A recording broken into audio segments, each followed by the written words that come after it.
చెప్పవలసిన యొక్క మన్మోహన్ సింగ్ కుటుంబానికి క్షమాపణ చెప్పవలసిన యొక్క పరిస్థితి వచ్చిందని చెప్పి నాకు అనిపిస్తుంది. రైట్.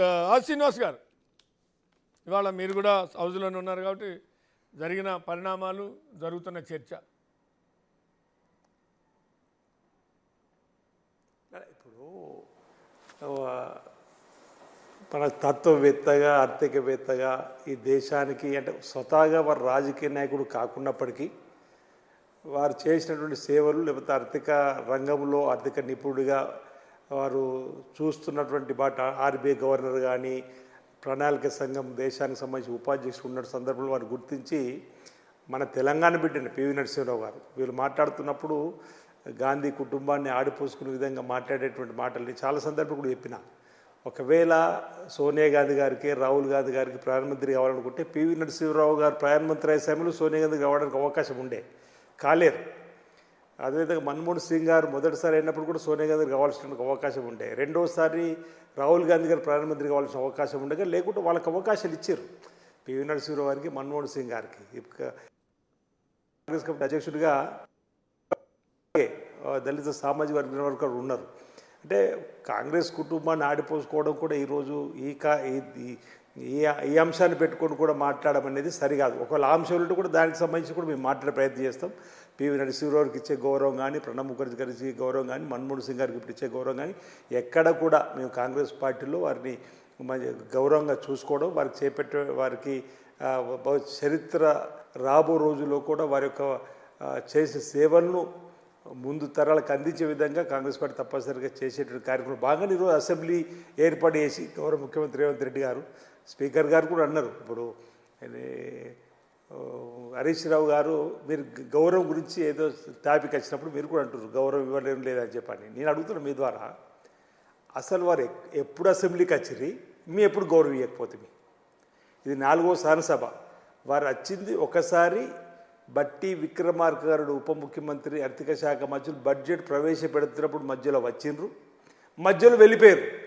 అంటే బడ్జెట్ ప్రసంగం గిట్ట వాళ్ళు మర్యాద ఇవ్వలేని హరీష్ రావు గారు అంటే మీద అడుగుతున్నా, వారు ప్రతిపక్ష నాయకుడు హోదాలో వారు వచ్చినప్పుడు గిట్ట ఉప ముఖ్యమంత్రి బట్టి విక్రమార్క గారు గిట్ట బడ్జెట్ ప్రసంగాన్ని ఆపి వెళ్ళి రిసీవ్ చేసుకుంటూ ఉన్నానా అండి? నేను అడుగుతున్నాను మిమ్మల్ని, హరీష్ రావు గారిని ఒకసారి ఆలోచించమండి. వారు మొదటి శాసనసభ సమావేశాలు వచ్చిన రోజు అధికారులు వారు తప్పనిసరిగా వారికి ఆహ్వానం, ప్రతిపక్ష నాయకుడికి ఇచ్చేటువంటి గౌరవం ఇవ్వనప్పుడు ఇప్పుడు అసలు మీరు ఏం కోరుకుంటున్నారో మాకు అర్థం. బీఎస్సీలో మీరు ఏం మాట్లాడుతున్నారో చెప్పని, బీఎస్సీ మీటింగ్కి అసలు ప్రతిపక్ష నాయకుడు హోదాలో కేసీఆర్ గారు హాజరైన రండి. అరే ఎందుకు ఇప్పుడు ప్రజలు తప్పుదో పట్టించే విధంగా వీళ్ళు ప్రయత్నం చేస్తున్నారో మాకు అర్థం కావడం లేదు. కేసీఆర్ గారి గౌరవం ఎక్కడ తగ్గించే ప్రయత్నం చేసినాం? కాళేశ్వరంకి వెళ్ళేటప్పుడు మేము ఒక తేదీ నిర్ణయించి పోయేటప్పుడు ప్రతిపక్ష నాయకుడు హోదాలకు రావడం, అప్పుడు వారి కాలుకి ఇబ్బంది ఏంటంటే ఇప్పుడు సమయం వీలు కాకపోతే మరో సమయంకైనా పోదాం అనుకున్నాం. లేదు బేగంపేట ఎయిర్పోర్ట్లో హెలికాప్టర్ పెడుతున్నాం వారి కోసం రమ్మని చెప్పి అన్నాం. అంటే ఇప్పుడు మేము ఎక్కడ మేము వారిని అవమానపరిచే విధంగా ప్రయత్నం చేసినాం అనేది, తెలంగాణ తల్లి విగ్రహాన్ని ఆవిష్కరించినప్పుడు మా పొన్నం ప్రభాకర్ గారు మంత్రి స్వయంగా వెళ్ళి వారి ఫామ్ హౌస్లో వారికి వినతి పత్రం, వారికి అది ఆహ్వాన పత్రికాన్ని కూడా ఇచ్చి రమ్మని చెప్పినట్టు సందర్భం. పరిస్థితి ఎలా ఉంటుంది? ఈరోజు అసెంబ్లీలో జరిగింది కూడా మీకు కేసీఆర్ ఎందుకు రాలేదని చెప్పి నేరుగా మేము ఎప్పుడు మాట్లాడలే. ఈరోజు ప్రసాభ నాయకుడిగా గౌరవ ముఖ్యమంత్రి రేవంత్ రెడ్డి గారు, గౌరవ ఉప ముఖ్యమంత్రి బట్టి విక్రమార్క గారు, ఆ తర్వాత ప్రతిపక్ష నాయకుడికి అవకాశం వచ్చే క్రమంలో కేటీఆర్ గారు వాళ్ళ వైపు నుంచి మాట్లాడిండ్రు. కేటీఆర్ ప్రసంగాన్ని మేము తప్పట్లేము. ఈరోజు సాంబశివరావు గారు కానీ ఇతరులు కూడా వారు మాట్లాడేది కూడా హుందాగా మాట్లాడిన అనుకుంటాం. మేము అక్కడ కూడా డిబేట్ కాలేము. ఎప్పుడైతే మహేశ్వర్ రెడ్డి భారతీయ జనతా పార్టీకి సంబంధించినటువంటి అతను వారు మాట్లాడినప్పుడు డివేషన్ అయినప్పుడు మేము అందరం కూడా ఆబ్జెక్షన్ చెప్పడం మొదలుపెట్టాం.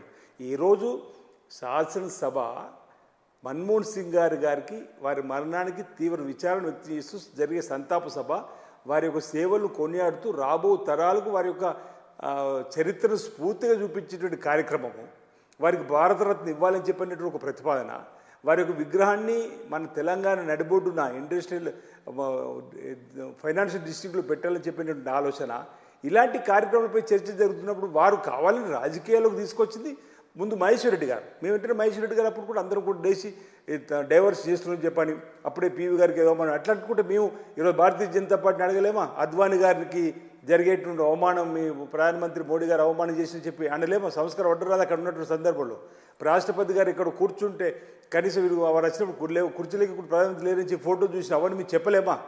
ఇది సరైనది కాదన్నాం. ఆ తర్వాత మళ్ళీ ఇటు మా వైపు శ్రీధర్బాబు గారు మాట్లాడారు, అనేక మంది మంత్రులు మాట్లాడారు, మళ్ళీ అటువైపు నుంచి ప్రశాంత్ రెడ్డి గారు మాట్లాడారు, అటువైపు సత్యేంద్ర రెడ్డి గారు, మేము ఎవరు మాట్లాడినప్పుడు అటు చెప్పలేము. హరీష్ రావు గారు మాట్లాడినప్పుడు పదే పదే కేసీఆర్ తీసుకొస్తే అసలు సంతాప సభ మన్మోహన్ సింగ్ గారి కోసం సంతాప తీర్మానం ప్రవేశపెట్టి మన్మోహన్ సింగ్ గారి మీద ఓ దశలో వాళ్ళు మాట్లాడుతుంటే కేసీఆర్ గారి గురించి చర్చ తీసుకుంటారు. ప్రతి మాటకు మీరు ఇవాళ అసెంబ్లీ రికార్డు తీయండి ఎన్నిసార్లు కేసీఆర్ గారు పేరు ఉచ్చరించారు. కేటీఆర్ గారు ఒకటేసారి మా సభానాయకుడు చెప్పిన సందర్భం తీసుకొచ్చి మీ కేటీఆర్ గారు ప్రసంగం ఎప్పుడు కూడా తప్పట్లేదు. ఈరోజు మీటింగ్లో కూడా ఉందాగా ఉండాలనేటువంటి కార్యక్రమంలో హరీష్ రావు పదే పదే కేసీఆర్ అంటే అసలు సంతాపం ఎవరి మీద ఈ అసెంబ్లీలో అసలు ఎవరి మీద చర్చ జరుగుతుందని చెప్పని దశలోకి వెళ్ళిపోయింది. అంటే మన్మోహన్ సింగ్ది సబ్జెక్ట్ మర్చిపోయి కేసీఆర్ గురించి వెళ్ళిపోతుంది. అప్పుడు మీ అన్నం లేచి నేను కూడా లేచిన అప్పుడు నా మైకు నాకు రాలేదు కానీ మా పున్నప్రభు గారు మాట్లాడిన దానిలో సబ్జెక్ట్ డివేషన్ అవుతుంది. మీరు అసలు కేసీఆర్ గారి గురించి మాట్లాడుకునేటప్పుడు అలాంటప్పుడు కేసీఆర్ వచ్చుంటే బాగుండు కదా అని చెప్పనేటువంటి సందర్భం వచ్చింది. మీకు కావాలని కేసీఆర్ ఎందుకు రాలేడని మేము అనలేము. అక్కడ రాకపోవడం ఆయన ఇష్టానుసారాన్ని ప్రజలు గమనిస్తారో ఏం చేస్తారో చూస్తాం. హరీష్ రావు గారి అతి ప్రసంగంలో కేసీఆర్ గారి పేరు పలుమార్లు ఉచ్చరించడం కానీ ఇతర బీఆర్ఎస్ వాళ్ళు అంతకుముందు ఉచ్చరించిందా దృష్టిలో పెట్టుకొని అలాంటప్పుడు అసలు కేసీఆర్ గారు వచ్చి చెప్తే బాగుండు కదా. వారి యొక్క మన్మోహన్ సింగ్ గారిపై ఉన్నటువంటి అనుభవం లేకపోతే వారికి ఉన్న సాన్నిధ్యము తెలంగాణ ఉద్యమంలో చేసినటువంటి కార్యక్రమాలు మేము అందరం కూడా చెప్పినాం కదా. మా పొన్న ప్రభాకర్ గారు కానీ రాజగోపాల్ రెడ్డి గారు వివేక్ గారు కానీ అందరూ అప్పుడు పార్లమెంట్ సభ్యులు ఉన్నటువంటి వాళ్ళు వాటితో ఉన్నటువంటి అనుబంధం చెప్పి మా మంత్రులు కూడా చక్కగా తెలంగాణ ఈరోజు 4 కోట్ల ప్రజల ఆకాంక్ష నెరవేరే సమయంలో వారు తీసుకున్నటువంటి వ్యూహం వారి సందర్భాన్ని బట్టి ఏ విధంగా రాజ్యసభ్యులు కూడా అవకాశం ఇచ్చి మనకు తెలంగాణ తీసుకొచ్చిన సందర్భాన్ని అందరూ కూడా చెప్పుకోరాగలిగినాం. అందరూ దానికి ఆమోదం చెప్పే విధంగా చేయాలి. కానీ అట్లా అనుకుంటే బీఆర్ఎస్ సంబంధించి ఈరోజు మా పివి నరసింహ అని చెప్పుకుంటూ వస్తున్నప్పుడు వాళ్ళు ఆలి నరేంద్రకి ఏమేం గౌరవం ఇచ్చారని చెప్పని మేమంటే సభలో గౌరవం ఉంటుండేనా? కొండ లక్ష్మణ్ బాబుజీ మీరు గౌరవం ఇచ్చారని అడిగితే విజయశాంతి గారికి మీరు ఏం గౌరవం ఇచ్చారని చెప్పంటే అంటే నేను ఎందుకు చెప్పదలుచుకున్నానంటే అనేకం అంటే విమర్శనాత్మకమైన సభా వేదికలు వేరని మేము భావిస్తున్నాం. బయట మాట్లాడుకోవచ్చు లేదంటే ఇదే సభలు ఇంకో చర్చ జరిగినప్పుడు మాట్లాడితే అర్థం ఉండేటువంటి భావన మేము అడ్డగించేటువంటి ప్రయత్నం ఆ సందర్భంలో చేసిన తప్ప ఆ సమయంలో ట్రెజరీ బెంచ్ నుంచి కానీ ప్రతిపక్ష నాయకుడు కేసీఆర్ వచ్చి ఉంటే బాగుండదని చెప్పనేటువంటి అన్నప్పుడు హరీష్ రావు మాట్లాడు ఆయనకి ఏం గౌరవిస్తారు మీరు అని చెప్పని అని నేను అంటున్నా. అసలు మీరు ఎప్పుడొచ్చారు మీ ఎప్పుడు గౌరవం ఇవ్వలేము. అరే మీరు రాక మీరు సభలో ఇంకా అధికారం కోల్పోయినటువంటి ఇంకా అధికారం ఉందని చెప్పి భావంతో మీరు పరిస్థితిలో ఉంటే మామూలు ఈ విధంగా అనడం సరైనది కాదు. ప్రజలందరూ కూడా గమనిస్తారు. సభలో ఈరోజు మేము కేసీఆర్ ఎందుకు రాలేదని చెప్పి స్పష్టంగా ప్రశ్న వేయలేము. సందర్భోచితంగా ఊకే కేసీఆర్ పదే అంటుంటే మన్మోహన్ సింగ్ గారి సంతాప సభ మరో సంతాప తీర్మానాలకు పోతుందని చెప్పి వారు వచ్చి ఉంటే బాగుండు వారు చెప్తే బాగుండని చెప్పని మాటల్లోనూ ఆ మాట అనడం ఎంతవరకు సభ అనేది ఒకసారి మీ ద్వారా తెలంగాణ ప్రజలు కూడా గమనించాలని చెప్పి మేధావులు కూడా గమనించాలని కోరుతున్నాం. ప్రతిదీ రాజకీయ కోణంలో ఆలోచిస్తే మేము కూడా ఆ రాజకీయ కోణంలో సమాధానం చెప్పాల్సి వస్తుంది కదా. చిన్న